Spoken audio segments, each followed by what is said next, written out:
Hello, my friends. So I was dancing in my underwear to Huey Lewis's That's the Power of Love this morning, and I happened to move in front of a mirror and saw myself. I thought, man, thank God no one is seeing me do this. And then I had this crazy idea. I should record this and put it on my YouTube channel. And do you know why I had that weird thought? It's because I'm talking on this channel with a tone of authority, as if I really know what I'm talking about the highest levels of reality and about medium levels of reality and lower levels and personal growth and spiritual growth and even some political stuff that I am interested in and other kind of related things. Basically, I'm trying to have the hardest conversations there are to have, and I'm trying to do it with a little bit of grace, a little bit of poise. But when I'm talking about the very highest things there is to talk about, there's an urge in me to keep showing you what an idiot I am a lot of the time as a person. And I thought I should make a video of me being an idiot to kind of like counterbalance all the times that I'm talking about high level stuff.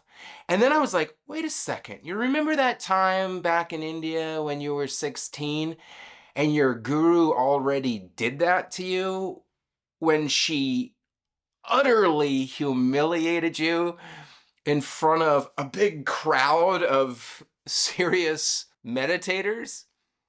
So I'm going to tell you that story here in a minute because it's a really fun one. It's a deep one that's also funny, but I'm thinking about doing it again to myself and putting it on this channel. You know, it's almost like I don't want to get a big head.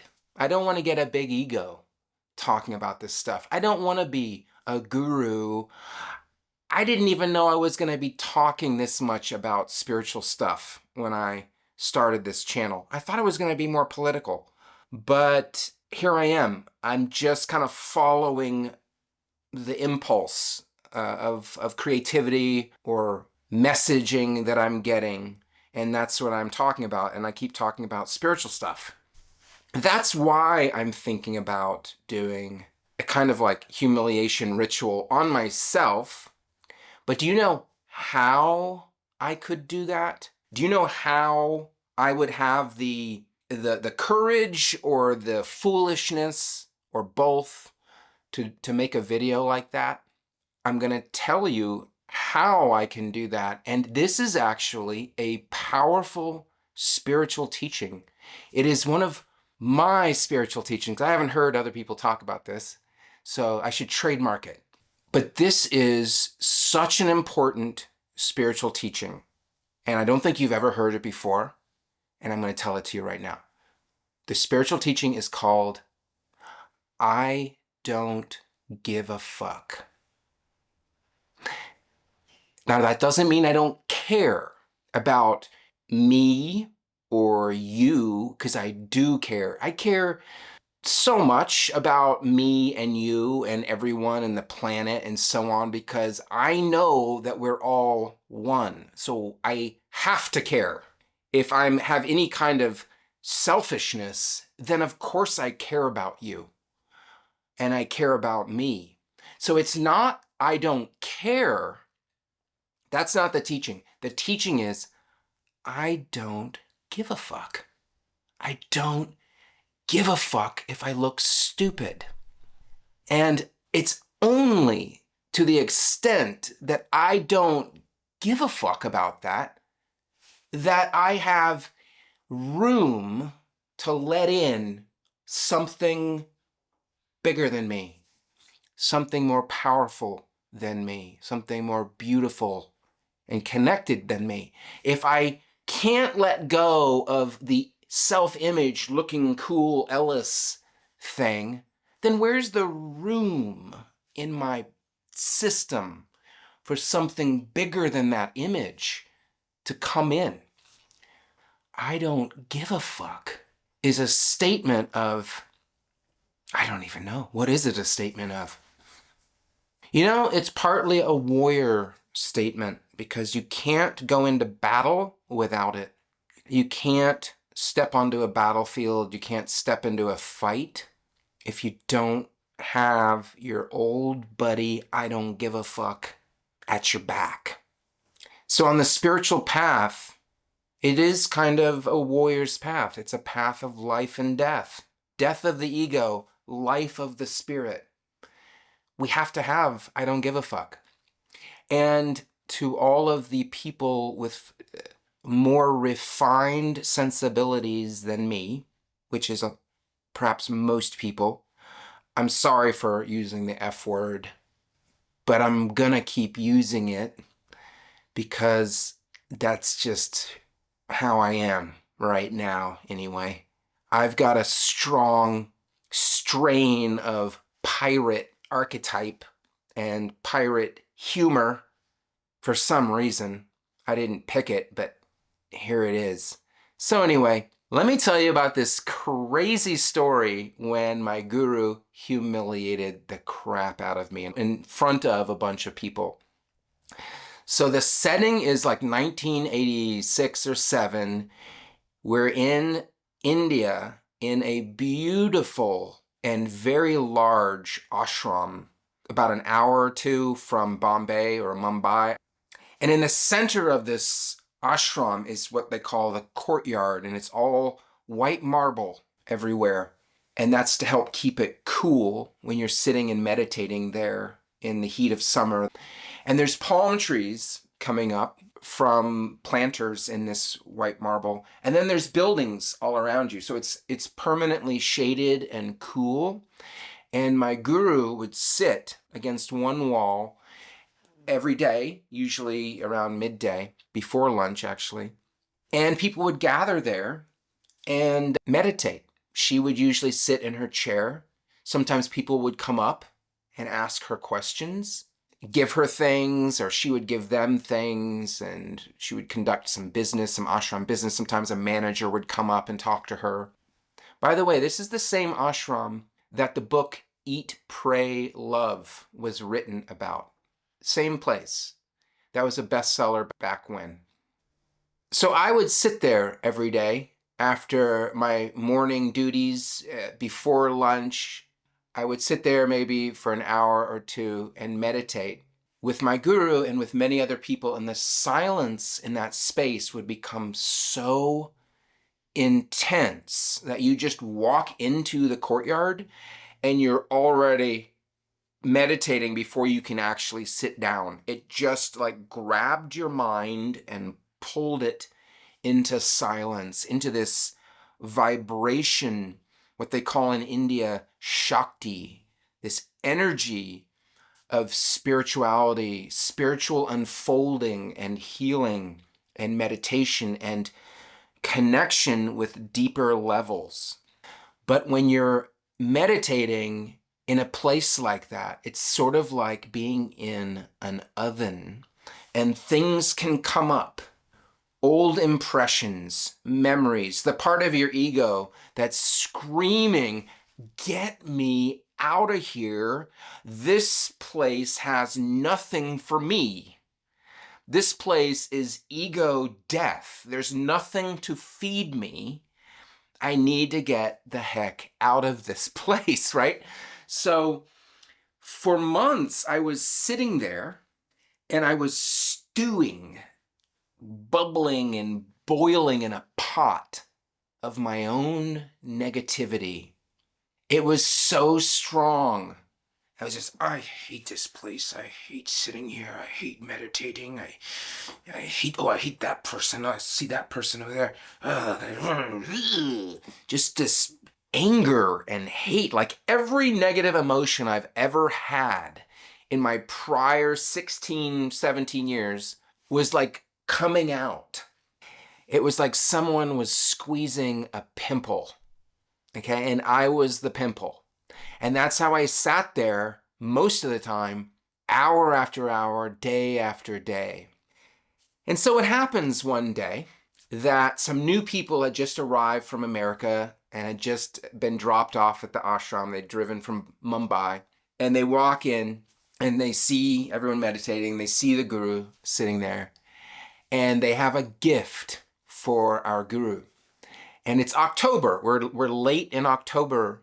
And so the gift they have is a Halloween mask that they brought from America. It's one of those old school masks that were really common in the 80s, which is like a plastic, colorful plastic mask that has a little rubber band around the back. And some of these masks had like a part of a wig attached to them. And that's what this was. This was a clown mask, white makeup, big red bulbous nose, big stupid grin with, red, bright red lipstick, and then curly orange hair, sort of like Ronald McDonald. And they walked up to our guru with this mask in their hand. I saw that mask. I've never been fond of clowns. I mean, is anyone anymore? They were like cool back in the 50s, but then they just started being creepy to everybody. Anyway, I never really liked clowns, and I'm sitting there in that negativity just bubbling up out of the dark depths of my soul. I see that mask, and this thought goes through my head as this woman is handing it with a smile to my guru, and my guru reaches out and takes it. As that happens, I think to myself, what a stupid mask. I would never wear that mask. The moment I had that thought, my guru, like 25 feet away, looks at the mask and goes, Ellis. And when I heard her call my name, it was like being struck by lightning. I knew something very bad was about to happen. Ellis. Where's Ellis? Is Ellis here? She knew I was there.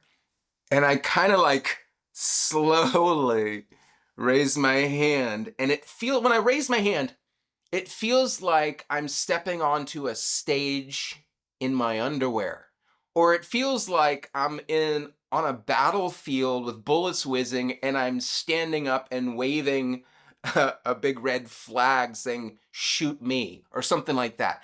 I felt so overexposed when I raised my hand that it was actually hard for me to raise my hand. I was like, I'm gonna raise my hand. I'm gonna do it. And then my guru says, come here. And I was like, oh God. And people start laughing already. That's all. I mean, that's all that's happened so far. And I'm hearing the twitter of laughter in the crowd. There's a huge crowd. There's hundreds of people here. And so I walk up. Everyone else is sitting. I'm the only one standing at this point. The laughter has started. My guru holds the mask out to me as I'm walking up to her, and she said, put it on. And I am like forcing my one leg to take one more step, and then the other leg to take a step. And then I'm forcing my arm to reach out for this stupid mask that I would never wear, especially not in a crowd of people who are all looking at me and laughing, okay? And so I take this mask and I put it on my face and I stand there, and I'm, in that moment, the dumbest human being on planet Earth. I am just a ridiculous clown, and the laughter is getting louder. And I'm looking at my guru and I'm pleading with her with my eyes, and she's got this look in her eyes. And if I had to describe it, it's hard to describe because it's so rare to see this combination of qualities happening in someone's eyes at the same time. Only like a guru or a very advanced person can do this, because usually normal people just have one feeling at a time, typically, that's dominant. In her eyes, I saw total love and total ferociousness at the same time. Never seen that in normal people. Ferocity and total love. Same time, same eyes, both of those energies there. And she wasn't gonna let up. And when I had this mask on, what I can say is there was a little bit of relief because at least no one could see my face, right? So even though I was the dumbest person on the planet right then and everyone's laughing at me, at leist I could hide behind the mask. But my guru didn't let it stop there. For one thing, her dog, she had a Weimaraner, I think, started barking at me. It kind of like went on defense against me because I'm wearing this idiotic mask, and then starts growling and barking, and that's starting to make everyone laugh even more. And then my guru says, make a noise. Because she could see that I was hiding behind my mask and I was completely frozen, petrified in embarrassment. I'd gone beyond frozen. I was stone. I was stone made out of humiliated embarrassment. She could see that I had frozen and I was hiding behind the mask. So she said, make a noise. Make a silly noise. And I literally could not obey that. I didn't, my mind stopped at that point. I was like, I cannot make myself dumber than I am right now. My entire system, head to toe, is refusing. I can't even think of how to make a noise and how to make a silly noise. My mind wouldn't work. And so one of the monks helped out, right? He said, make a noise, make a silly noise. Woo, woo, woo, woo, woo, woo, woo, woo, woo, woo. And I was like, woo, woo, woo, woo, woo, woo, woo, woo, woo. And then the dog starts barking and growling and it's getting up and it's like doing all this crazy stuff. And there's like roaring of laughter. And I'm pleading with my guru through this stupid mask. You know, she can see my eyes. I'm just like, come on, man, let me out of this. And she's looking at me with that, I can't even make the look. Love, ferociousness, tiger eyes, loving goddess eyes together. And she made me make stupid noises for what seemed like eternity, but it was probably only like a minute. And then finally she relented and she was like, okay. She gave me the Indian head bob, which means we're all good now. I took the mask off. I handed it back to her because it was hers. And she said, no, you keep it. And I was like, thank you. Thank you. And I walked back to my seat and I sat down and I was still totally embarrassed. And I sat there for however much longer. We all sat there before lunch was called and our guru got up and went inside her apartment. I went to lunch and I was still totally embarrassed. And I finished lunch. I may have gone to meditate. That's what I did some of the time. I don't remember what I did after lunch. I may have gone laid down for a bit. But whatever it was, I stayed embarrassed. The embarrassment wasn't going away. It was burning inside of me as if I'd been hit with a phosphorus round, a bullet made out of white phosphorus, burning. Nothing can put it out.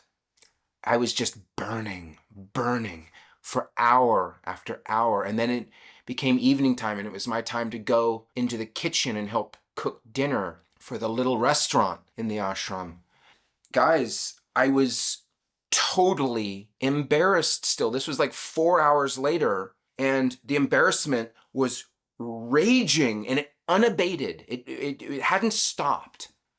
And then one of my coworkers and friends, who was one of those people in the ashram who was just a saint, you know. There were so many beautiful beings in the ashram, so many beautiful people. There were so many very, very special people there. Some of the dearest people I've ever met. They weren't special because they were different from other people. They were special because they had taken the path of turning towards their own inner light, and they were making an effort to do that every single day, most of them in the ashram. And when we turn towards our inner light, all of our soul qualities start to rise up to the surface in us. People become beautiful. It doesn't matter what their body looks like. Their body could be asymmetrical, not traditionally, conventionally beautiful. But when our soul quality rises up in us, we become beautiful.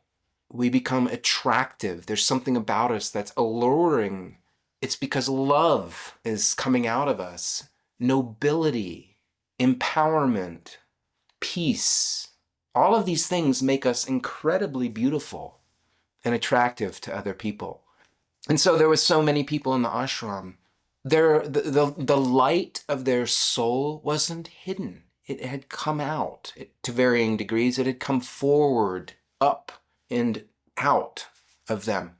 And my friend was one of those people. He was a saint. I'm talking about a guy named Sri Ram, good Jewish kid from the Midwest who disappointed his father by going and living in an ashram instead of getting into some respectable vocation like finance or something. Sri Ram, that was his spiritual name, was a saint. But anyway, Sri Ram came up to me and he said he heard about what had happened earlier in the courtyard. And I said, yeah, I'm still totally embarrassed. I feel utterly humiliated, and that feeling has not stopped or lessened in any way since I was standing there with that clown mask on. I don't know what to do. And Sri Ram got a pensive look on his face for a moment, and he said, I heard a saint say that we can't know God until we're ready and willing to be a fool for God. And when he said that, it's like someone turned a key in a lock, and the embarrassment and humiliation I had been feeling burning in my system just suddenly, it's like it broke apart and it fell away. And I was released from it. And you know what? You know what's really crazy?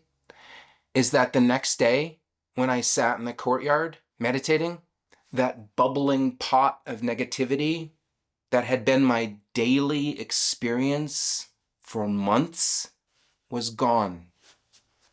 I never felt it like that again. I never felt that resistance and anger and hatred and negativity so strongly ever again.